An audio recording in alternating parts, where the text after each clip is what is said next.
Football দুনিয়ায় এই মুহূর্তে যতগুলো ব্রেকিং নিউজ তার মধ্যে অন্যতম নিউজ হচ্ছে ভিনিসিয়াস জুনিয়র রিয়াল মাদ্রিদের সাথে যে চুক্তি নবায়ন সে ব্যাপারটা পুরোপুরি স্থগিত রয়েছে।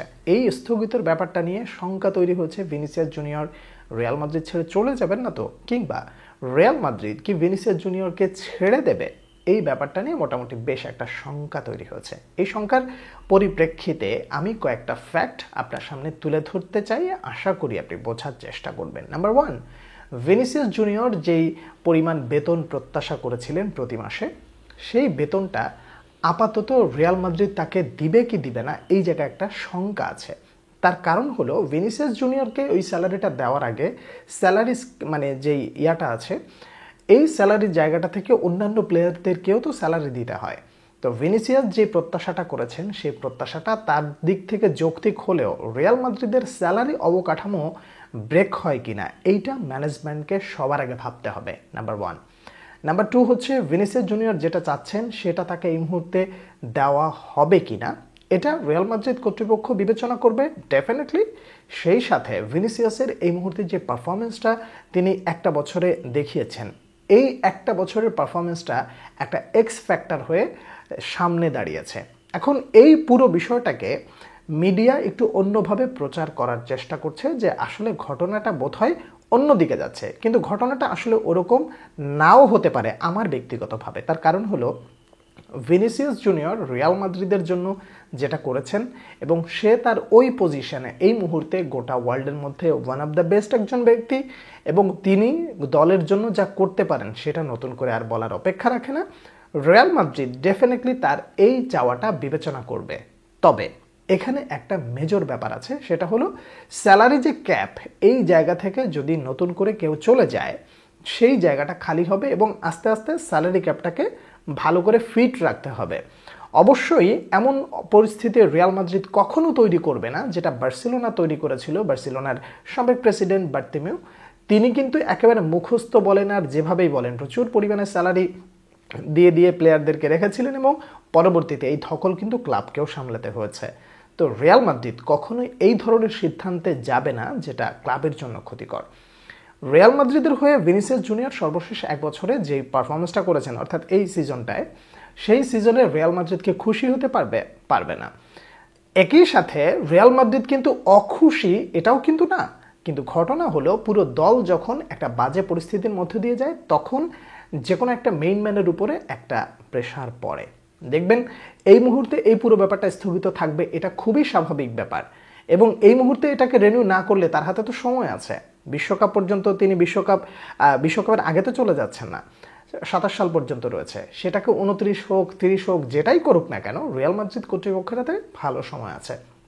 এখানে একটা বিষয় আরও ক্লিয়ারলি বোঝার চেষ্টা করতে হবে, তা হলো ভিনিসিয়াস জুনিয়র আসছে মৌসুমে যদি দুর্দান্ত কিছু দেখাতে পারেন, যেটা বিগত বছরগুলোতে দেখিয়েছেন এই শেষ সিজনটা ছাড়া, এই ব্যাপারটা যদি ঘটে তখন তাকে আরও বেটার স্যালারিও কি রিয়াল মাদ্রিদ দিতে পারে না? অবশ্যই পারে। কিংবা রিয়াল মাদ্রিদের কাছে সে যেটা দাবি করেছে সেই দাবিটাও কিন্তু পূরণ হওয়ার যথেষ্ট সম্ভাবনা রয়েছে। ভিনিসিয়াস জুনিয়রের পটেনশিয়ালিটি, ভিনিসিয়াসের যোগ্যতা, তার যেই ইম্প্যাক্ট, কোনো কিছু নিয়ে তো আসলে প্রশ্ন করার সুযোগ নাই। কিন্তু এই মুহূর্তে পুরো পরিস্থিতিটা নতুন প্লেয়ারদেরকে আসতে হবে, তারপরে কে কে বিদায় নিচ্ছে, তারপরে কে আসবে কে যাবে, এই সব বিষয়গুলোকে ঠিকঠাক না করে হুট করে আপনি একজন প্লেয়ারের সাথে চুক্তি নবায়ন করে ফেলবেন এবং তাকে তো ওই স্যালারিটা এখন থেকে স্টার্ট করতে হবে এবং সেটা পরবর্তীতে ক্লাবের জন্য প্রেশার হয়ে যায় কিনা, এই ব্যাপারটার জন্য আপাতত স্থগিত করে রাখা হয়েছে। আমরা পরবর্তীতে কথা বলতে পারি, এটা ব্যক্তিগতভাবে আমার মতামত। কেউ দয়া করে এরকমটা ভাববেন না যে আমি কোনো জায়গা থেকে খবর পেয়েছি এবং সেটা আপনাদের সামনে যা মনে চায় তাই বলে দিচ্ছি, বিষয়টা এরকম না। আমার কাছে পুরো বিষয়টা এরকম মনে হয়েছে। রিয়াল মাদ্রিদের পার্সপেক্টিভ থেকে তারা বিগত দিনগুলোতে যেহেতু এইভাবেই আচরণ করে আসছে প্রত্যেকটা প্লেয়ারের সাথে, এবং স্যালারি স্ট্রাকচার তারা এমনভাবে কঠিন এবং সূক্ষ্মভাবে মেনটেন করেছে, তারা হুটহাট কোনো সিদ্ধান্ত নেয় না। এই কারণে এখন পুরো বিষয়টাকে মিডিয়া যদি অন্যভাবে প্রকাশ করে সেটা আপনার হয়তোবা একটু চিন্তার কারণ হতে পারে, অথবা এই বিষয়টাকে নিয়ে আপনি অনেক বেশি টেনশন করতে পারেন। এই টেনশনের অবশ্য একটা যৌক্তিকতা আছে, তা হলো রিয়াল মাদ্রিদের জাভি আলোনসো আসার পর ভিনিসিয়াস জুনিয়রকে একবার রাইট সাইডে খেলিয়েছেন, তিনি তার ন্যাচারাল পজিশনে খেলতে পারেনি। কিলিয়ান এমবাপের সাথে তার মিউচুয়ালটা ঠিকঠাক মতন এই সিজনে ওরকমভাবে হয় নাই। কিলিয়ান এমবাপে হয়ে গেছেন এখন মেইন ম্যান, ভিনিসিয়াস জুনিয়রকে আসলে চলে যাবেন কিনা, এই ধরনের চিন্তাভাবনা আপনার ভিতরে আসতে পারে। কিন্তু দিন শেষে ভিনিসিয়াস যেহেতু হুট করে চলে যাচ্ছে না, এবং এই ব্যাপারটাকে একটা দীর্ঘমেয়াদী পরিকল্পনায় কিভাবে আবার নতুন করে ত্বরান্বিত করা যায়, এটা কর্তৃপক্ষ অবশ্যই ভাববে, বিবেচনা করবে। ভিনিসিয়াস যদি চলে যেতে চায় তাহলে রিয়াল মাদ্রিদ কখনো ধরে রাখবে না। এটাও যেমন সত্য, রিয়াল মাদ্রিদ তাদের স্যালারি স্ট্রাকচারকে ওভারটেক করে যা চাও সেটাই দিয়ে দিলাম, এরকমটা কখনো সিদ্ধান্ত নেয় না, বিধায় এই ক্লাবের অর্থনৈতিক মেরুদণ্ড এখনও ঠিক আছে। যে কারণে আমি বলবো অপেক্ষা করতে হবে, ধৈর্য ধরতে হবে, সেই সাথে এই পুরো বিষয়টাকে একটু সুস্থ জ্ঞানে যদি চিন্তা করেন তাহলে আপনিও বুঝবেন। 2 দিন পর, 1 সপ্তাহ পর দেখবেন যখন সিজন শুরু হয়ে গেছে, ভিনিসিয়াস জুনিয়র ভালো কিছু পারফর্ম করা শুরু করেছেন, তখন এই ব্যাপারগুলো আরও আস্তে আস্তে সমাধান হয়ে যাবে।